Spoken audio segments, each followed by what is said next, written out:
First of all, thank you for all of you. It's really strange feeling to be on the other side, because usually I am the organizer and the person who introduces everyone. But after the year, I decided finally to share something from my perspective. Besides, I'm active on the meetups, conference, and trainings. I also spent most of my time in the AdForm company, where I manage the Kafka cluster, and I'm glad I see a few friends like Ruslanas from Lithuania, and to be honest, he's the person who showed me the Kafka like 3 years ago, something like that. So we work a little bit together. Also, Carol is with us, one of the really experienced DevOps. So at the end, if you have questions and really deep questions about the Kafka, we have the perfect engineers with the wide knowledge and really deep understanding what's going on inside. So let's start. So at the beginning, this presentation was prepared by me and my colleague Robert, because we work together in AdForm company, where we manage one of the largest Kafka cluster in Europe. Like 3 years ago, there was 3 of us, me, Robert, and Ruslanas, who is with us. But Ruslanas decided some time ago to find better opportunities in different company. And now only 2 of us, me and Robert, we manage the clusters. So what else? The agenda. So I will describe briefly a little bit how big is the clusters, how do we manage the clusters with Ansible, some tools and useful metrics, and the problems and some solution, what we found and lesson learned during the last 3 years, our journey with the Kafka. So if you have any questions, I'm open to just let on the chat, and Philip probably will read them or wait to the end on the Q&A session. Philip, just checking the recording. Yep, it is. Good. Okay, so the first thing, how big is our cluster? So general, we had almost 20 clusters in total, I would say, in different locations. We have not only one dedicated, but also part of the Elasticsearch. I mean, Elastic Stack, when the cluster is collecting the data in 5 different data centers.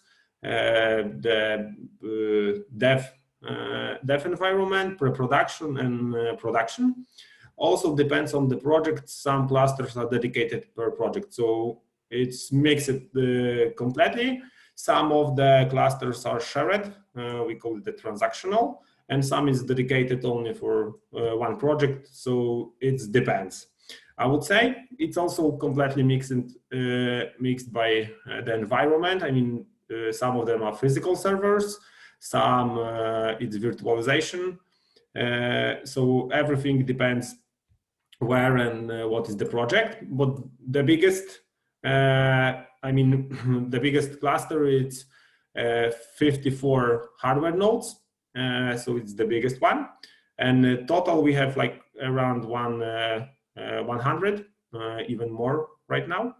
So let's back to the biggest one. So it's 54 hardware nodes, really powerful because it's 256 gigabytes memory, around between 50 and 72 virtual CPUs. It depends. The total storage is 16 petabytes, and we have like 3,024 virtual cores in one cluster. So it's like harvester in data. So we collect the data and sending them. If you ask me what is in the data, I would say I don't know because I'm the person who just care about that, collect the data and send them and store them in properly way. But I can tell what is exactly inside and what type of data. So generally, the biggest cluster it's processing 200 billion messages per day. It's around 2 million and something. It depends on the day, and then depends on the week, because end of the month it's a little bit it's higher. At the beginning it's a little bit less, so everything depends when, but generally it's around 2 million per second. Also, we mirroring data between different clusters. So we have clusters in the main data center is in DK. So there. Also, the development and pre-production is in Lithuania.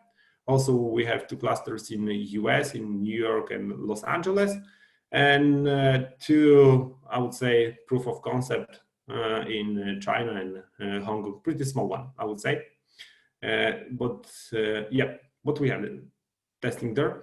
And our current version is Kafka 2.4 because we try to keep and follow the upgrades, but it's a little bit hard when you have a lot of different producers and consumers and thousands of applications. So it depends. But ahead of us is the upgrade to the next version. Okay, the technologies. Generally, we're using the virtualization in OpenStack. Also, in front of all the Kafka cluster, there is a console which helps us to load balance, and it's the endpoint, one endpoint to all of the clusters, because Kafka that's allow us to do that. Also, like Zookeepers, but Zookeepers is pretty small one. I would say the biggest cluster we have only 3 Zookeepers, like 10 gigabytes disk, 8 gigabytes RAM, and 8 or 16 virtual CPUs. So it's pretty small one because it's not doing too much. Also, the storage in virtual servers itself. Puppet is using to manage everything, because it's helping us to orchestrate everything and store all the information and the configuration, and it's doing his job. The main OS it's CentOS that's 7, so it's currently we are using. Also on some environments we're using Docker, but it's more like testing and preparing some stuff. Definitely not on production.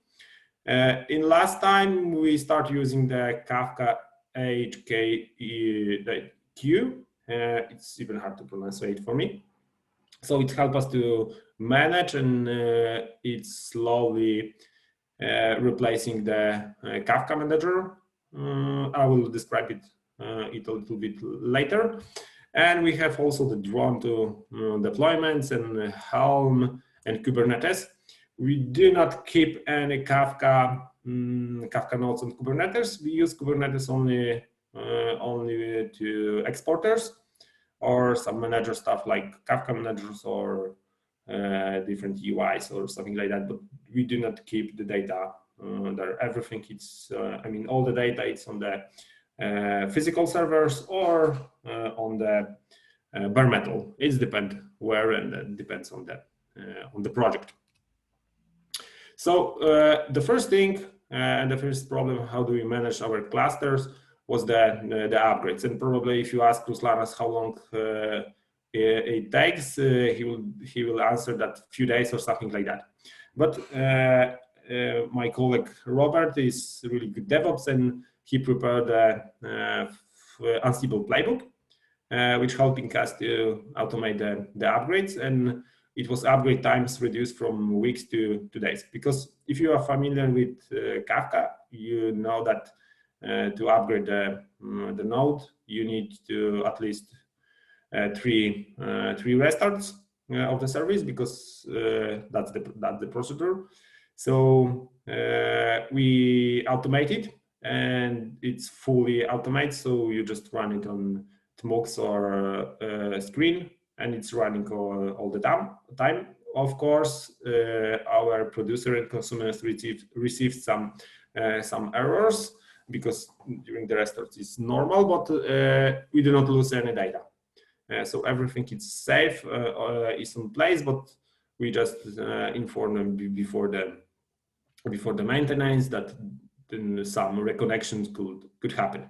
So rolling upgrade with zeros one, it's mean if one node, only one node at the time, and if it fails, so will not touch, Ansible will not touch the next one. So the procedure is stop and upgrade the package, change configuration, start the service, and check the cluster health, because the Ansible playbook is waiting until the under replications partitions will be 0, so it's waiting until the cluster will once again relocate all the partitions, and all of them will be in sync replicas. So it's pretty smart, I would say. And in last 2 years or even 3, we haven't any issue with that. So it was pretty good one. And imagine that we have like 54 nodes right now, so it will be a weeks or something like that, the full upgrade. But currently it's like a 1 day or a little bit more, I would say. In small cluster, it's pretty easy to do that. But the biggest one, it's really tough to do that. The next one, automate topic management. So what is the problem? Because Kafka do not do not store information about the cluster. Maybe it's the wrong term. I mean, there is no easy way to management. So if we keep the versions of the management, we prepare the Ansible, because it's Kafka just store in the cluster, and we don't know how it's changed, when, who, what was the request, because Kafka is the heart of the company, so all the data, almost all the data is flow of the over the Kafka. So times to times when there is any downtime and developers needs to keep data and save a little bit time, they ask us to change the rotation, example to like 7 to 2 hours. Default value is 24 hours, but they ask us to do that like 72 hours or something like that. And in Kafka, there is no versioning, right? And it's currently on the DevOps. We would like to keep it everything in the Git or as a code, or if we need to recover the cluster. So it will be good to keep everything in one place. So usually it's the Git, but in Kafka, there is no easy way to do that. And one more thing, we do not use any third-party manager like Confluent Center or something like that. Everything is based on the free and open source tools. So we're using the Ansible and Drone. So we just prepare the pull request, sending the commits. Then it's need to be acceptation by one of the team member, and then apply it via bot on Slack. So we write just comment on the Slack bot, deploy and the configuration, and it's deploying everything on the node. And like you see, it's also there was prepared the validation of the YAML configuration, cluster checking utilization, and check user quota, and sending that notifying everything it's fine. And you see that example of the configuration when you're setting the number of partition replicas. So we manage most of the configuration. What can go wrong? We had like 2 or 3 situations. Then number of partitions, we changed that and we forgot to check it correctly. So example, like it's grow from 10 to 100. And if you work with the Kafka, you know that there is no easy way to decrease it and change it. There is only easy way to extend the number of the partition. So the easiest way was to just delete the topic and create it once again. Luckily, it was on some not heavy use topic, so it was pretty easy. But also, it's like human error, I would say. It would be good to figure out how to apply some checks and validation on it. But maybe in some future. But generally, we store the information here. Also, when you create a new topic, we can keep everything in the Git and all the history, and then for sure it's here and how it's changed the retention. So it's pretty useful and really good option. The next one, the main monitoring is Grafana, and you see two types, and we have the two types of the dashboards. In last 2 years, we changed a little bit. We have like 8 or 10 dedicated dashboards. Some of them are pretty details. At the top, you see one of the cluster. So we see that we have brokers 54, number of the partitions, leaders, consumers, and the lowest disk space. And that's I would say, the common issue, the disk space, and all the information. And on the bottom, a little bit down, you see that we have another dashboard. This one is called, we called it the TV, because before the COVID, when we work from office, we had the screens on screens in the office, so all the monitoring was there. Was pretty easy to look at it. But right now, it's like most of us working remotely, so it's also pretty easy to manage the clusters. And the good things, it's all that our monitoring is, I would say, elastic, because it's pretty easy to change the configuration. So we do not have like we have one dashboard, and you changing only the location, data center, you change the cluster, and all the data is refreshed. So we do not keep like specific. We have only one dashboard, and it's refreshed, depends on the configuration. The same with the TV dashboard. So we just change the environment, and it's switching from production to pre-production to dev. So it's pretty easy to do that. And we have few different type of exporters. Or maybe more about the monitoring, because the main monitoring in AdForm, it's Prometheus and Grafana. So we also using the Kafka. I will describe the exporters a little bit later, because we use like 3 or 4 different. So Prometheus is scraping the data from Kafka nodes, or we have few exporters, but single exporter per cluster. So it depends. Some of them are deployed on the Kubernetes, some deployed on the Kafka nodes. It depends. So Prometheus is the Prometheus server is scraping the data, so we can observe them in Grafana and building the dashboards. There is Alert Manager, which is sending the information, and last time we also applied the PagerDuty.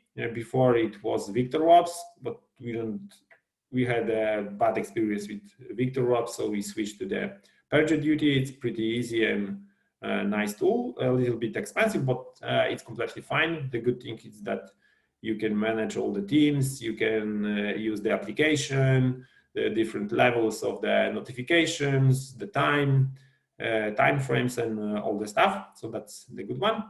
And also we have alerts on Slack, and SMS is sending, text messages are sending from PagerDuty. Also the emails. So it's that our main monitoring. And monitoring metrics, the most important. So the messages in outs, how many we sending and how many collecting, because it's not so easy to know which node it's suffering of the high CPU, why. So it's helping us. Also the offline partition, so it's one of the most important. Our default configuration is at least 2 or 3 replicas. So it's depends on the topic. So the brokers up, down, we have a lot of alerts, false positive alerts, but because of the some issues, performance issues with exporter. Partition needle per broker, it's also important, and I can bet that that Carl, can you describe a few situations when he also had a problem with that? So this monitoring and this metric can help you resolve a lot of issues. Performance replica imbalance, and also under replication. Those two metrics are important for us because we see how it's going in the cluster, what's going on inside. And if we're moving some data between of the nodes because of the disk space, it's also give us some information. The log cleaner, it's the process, internal process of the Kafka, and general, it's cleaning the data. So because there is two configurations, one of the retention by bytes, so the size, and second retention by milliseconds, so by time. So the log cleaner is the internal process of the Kafka. It's checking the topic, checking the data in the partitions, and if the times, if comparing the timestamp. So if the retention time is older than set, so it's removing the data. If not, it's still keeping them. And we had few issues with that because it should run every few seconds, and times if there's this process stuck, so your topic size and the cluster will be growing and data will be never cleaned up. So it's pretty easy to fill up the disk and downtime. Because the disk space is really important in the Kafka. And also the consumer lag, from our perspective, it's maybe a little bit, we do not investigate it, or more helping the developers because it's more to focus for them on the consumer lag, because it's under the umbrella to keep the producer and the consumer up. But we have few alerts and sending the notification to developers that example, the consumer is down and the lag is growing.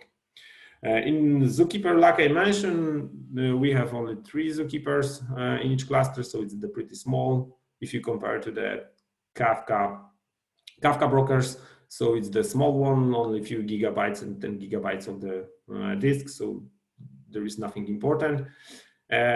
We monitor the nodes, how many followers we have in sync followers and pending sync, so that gives us the information about what's going on in the Zookeepers. In last few days, we had like 2 or 3 downtimes because of the Zookeeper. And the main problem was the storage, the depth, and some issues with synchronization between the depth storage. So yeah. And also we had the monitoring of JVM because Kafka is the Scala, so it's pretty similar to Java. So we monitoring the heap memory used and garbage collector process time.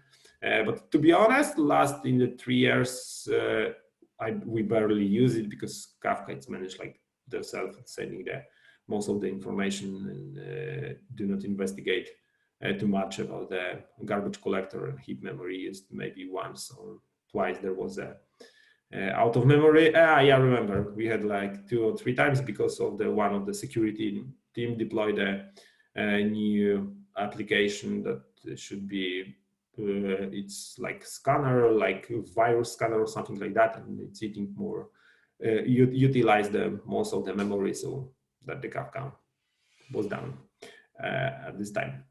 And the exporter, so I would describe few exporters. Let me. Okay, the main one and the most important is JMX exporter. If you're familiar with Kafka, you can use directly monitoring. You can use like any Java tool to monitor the beans because it's pretty easy to do that. But we have the exporter installed all on all nodes. So it's almost 4,000 metrics per node. We just whitelisted few of them because there is a lot of information and probably you never use it all of them. So the objects, Java, cluster, controller, log, network, and servers. The interesting stuff is that we have the similar metrics, like the log is also monitored by a different exporter. I will describe on the next slide, but few of them are duplicated and showing a little bit different values, but that's good. That give us the better visibility of the cluster. And like you see on the slide, there is a JVM agent, JMX exporter, and scraping by Prometheus. Another example is Kafka exporter. So it's single per cluster. Like I mentioned at the beginning, we deploy it in Kubernetes because it's pretty small one and only connecting to the cluster, and only one it's fine for the Kafka cluster monitoring. So the most important metrics, it's Kafka consumer group lag, Kafka topic partition leader, and under replicated partitions. There is a few more, but those three are most important. No problems at all with this exporter, but it's pretty small one and just give us some extra information, and we build some extra monitoring on it. And also this could be quite interesting for you, because that was a request from our developers. Kafka lag exporter. It also it's only single exporter per cluster, so it's also deployed on the Kubernetes. And the two most important metrics is Kafka consumer group lag and Kafka consumer group lag seconds. You see that I attached the link to the GitHub because you can show to your developers this lag exporter, and they will love it, because like you see, there is a few options to monitor the Kafka cluster. Also, there is an option to use it by seconds. Calculate it in seconds. There is a special algorithm inside. So you give you got the information about not only about how many messages, what is the lag and how many messages you are behind, but you also have some estimation how many seconds is it or hours or something like that. So developers definitely love it. I will not describe exactly how it's going, because there is an algorithm to calculating it, and you can find more information about it in Kafka lag exporter, in the link that you see that. Also, we have a little bit automatization. So if we see that lag is growing, the alerts fire up and information. Sending the information to the developers at the proper team. And we almost do not use the default Grafana dashboards. Most of them was prepared by us. So there is a lot of customization inside. And the tools. And we're using the few different tools. I will describe 3 or 4 the most important. The first one is let's start from the Kafka Manager. To be honest, it's not. They changed the name. Now it's called CMAK, because it's not allowed to use the Kafka in name. Some time ago there was some information on the GitHub that they changing the name because the Confluent sent them information about it. But yeah, so that's the Kafka Manager. So if you're starting your journey with the Kafka, it will be the easiest way to manage it. You can create the topics, delete the topic, change the retentions, and manage the cluster and the brokers. What you can do there, you can view, detail the messages. So there is no options like that. So you can only manage, but you can see what's exactly inside. But the nice feature is that you can reassign partitions manually. So we can just open the topic, and you don't need to use the Vim and collect all the information and prepare the YAML file. to do that. You can just click in the right place, and you can manage how to reassign partitions and move the data between nodes. And the Kafka tool, it's the command tool and pretty useful, because the most problem with the Kafka is the disk space. Because imagine that the largest topic is like 80 terabytes. So some of the brokers are overloaded, some not. So example, one of the nodes, there could be like 20% of the disk space, and the other one, it could be like 60% of the disk space, because of the depends on the topic size and the number of partitions, the leaders. So the Kafka tool is pretty useful to manage the disks, the disk space. And the most important part is the module that balance. You can also the clone topics, elect, which should be, I mean, electing the leaders, remove, or cutting, trim. It's cutting the some of the data, but most of the common use for us is the balance. So we can balance the data inside. So type of the balance, count, so how many partitions, size, so it's also checking the disk space, even, and how many leader. Also, there is a, I mean, it's we run the Kafka tools manually once per quarter, and yeah, you see how it looks before of the rebalancing. You see that the sum of the disk, it's almost 100. I mean, it's almost fully. There is no free disk space, and after the rebalancing, so it's almost the 60%. And in last 2 or 3 months, our number of the data is growing pretty fast. So we have constantly the problem with the disk space, and manually we need to manually move data between the nodes. But that's something what, I mean, Kafka suffers. There is no internal process that is checking the disk space, and that's the most important. So the most important case. So if you manage the large cluster, it definitely will hit the same problem. There is few other tools like Borrow, which can be running as a service, and it's constantly doing the rebalancing. We tested some time ago, but we didn't choose, and I do not trust in it too much because it's controlling everything. We choose the option to rebalancing once per quarter. Okay, and the new tool, and it's slowly replacing the Kafka Manager. It's Kafka UI, HKAQ. What is the purpose? Exactly the same. So you can manage the brokers, you can create the topics, delete the topics, change the retention, all the configuration, but also you can take the logs. I mean, take the information inside. So it's pretty useful.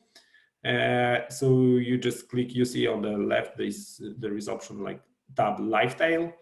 And yeah, definitely it works, and the developers love it really much because it's pretty easy. They don't need to use another comment. They just opening the UI and clicking and everything. It's working like perfectly. The good thing is also you can apply the synchronization with LDAP, Google ID, and all the stuff.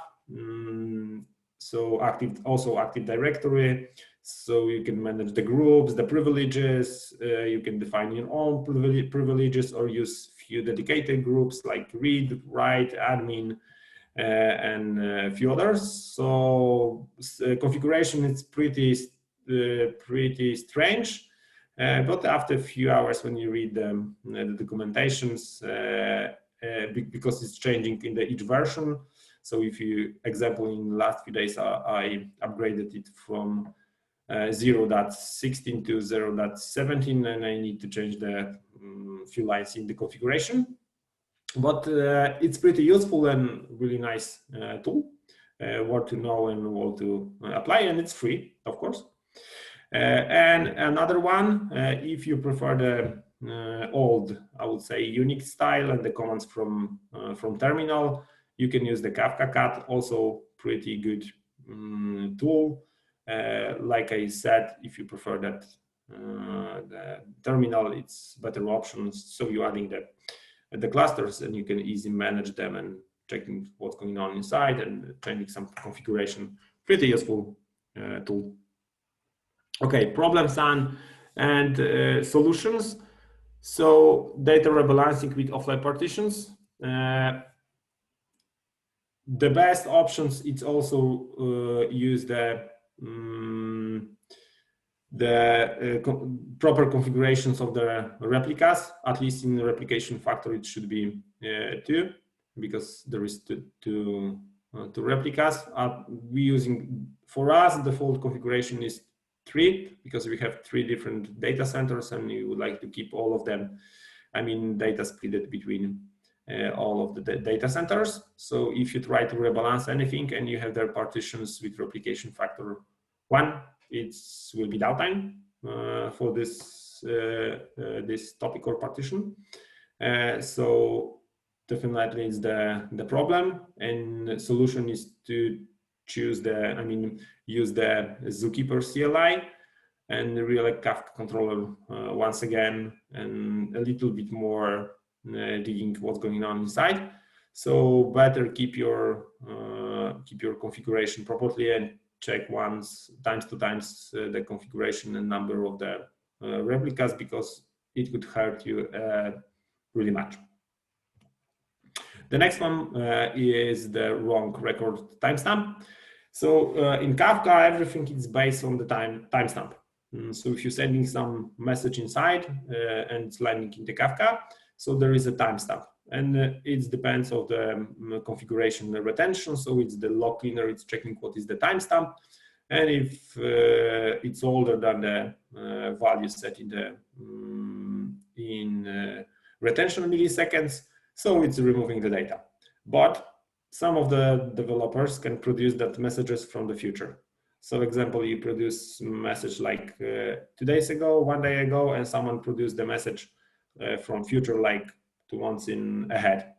So that's the problem, because the cleaner, when when find this message, he will not remove any others around it. So it will wait until this one message, until the retentions millisecond will be in the past.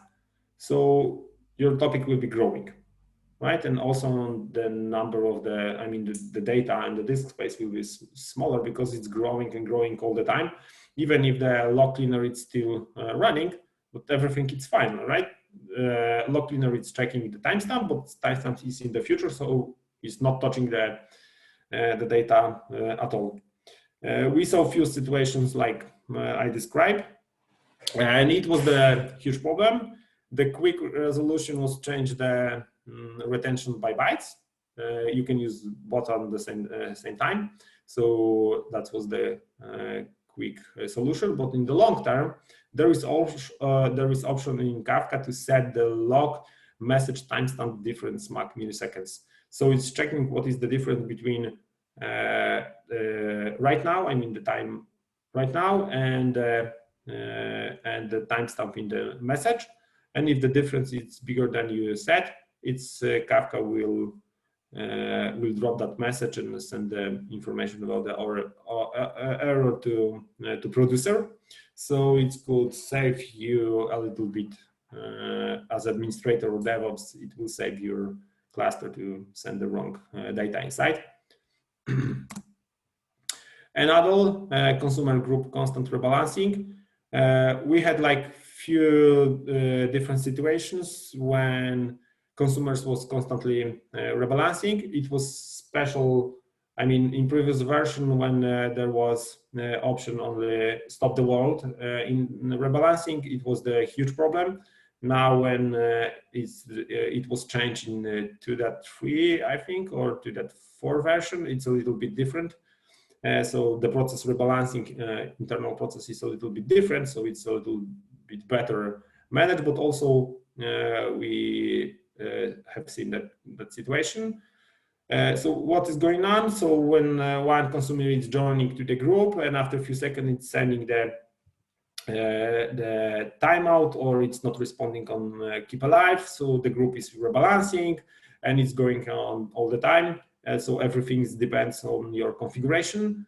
So everything is set in the session timeout millisecond, max pool intervals, and heartbeat intervals. So if you need to set it properly, because if your consumer is overloaded, it will be constantly rebalancing. And example, it will just read a few messages, then will be 5 minutes rebalancing. Of course, it depends on your configuration, but definitely it will be a few minutes. And all the time it will be rebalancing, constantly running. So like you see on the slide, the graph of the consumer. In this example, it was the Logstash. Logstash was scraping the data from the Kafka, reading the data, so it was growing all the time. So we just changed a little bit the values that you see on the slide, and it helps. And also we split a little bit the groups to smaller to give like a better organization of the consumers. And another problem, yeah, that's really interesting, because some of the values not always null mean null. So it depends on the library that you're using. That was the .NET. So when one of the developer was sending the data to the Kafka cluster, all of the data was landing in one partitions. Because in Kafka you can do that. You can use the proper, if you're using the proper keys, so you can sending the data directly to the one of the partition. And in this case, it was exactly that, because the null for the library, it's some value, and each of the partition have the hash of the keys. So the partition number 1 had the hash, it's the null.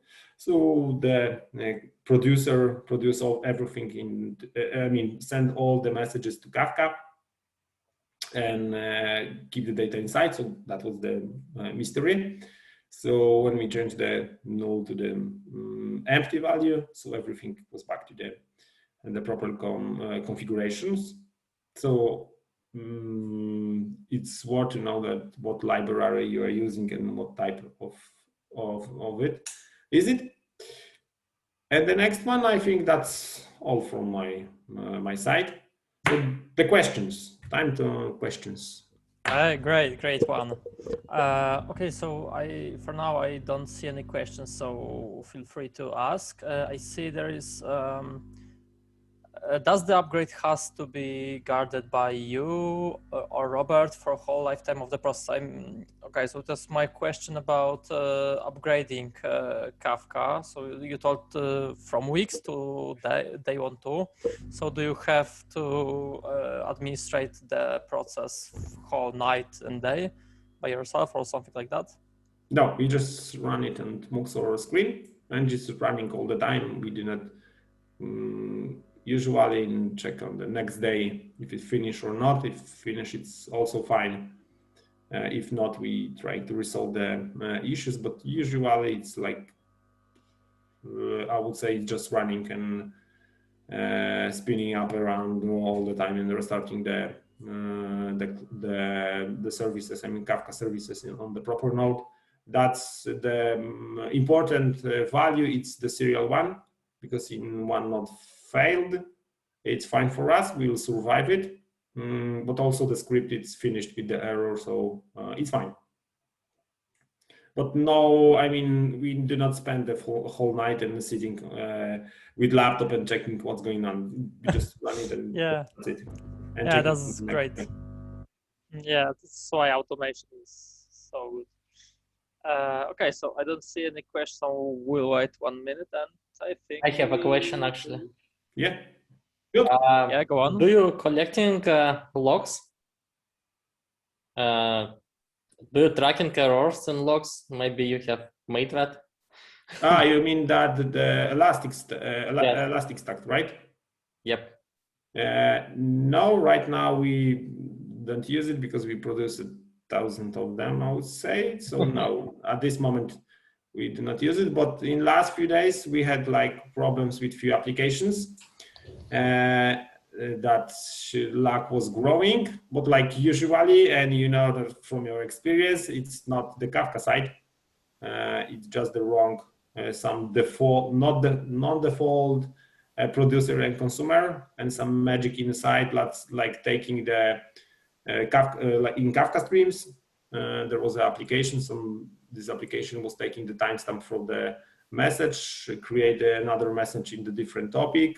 It was merging two topics in one. So a magic inside that.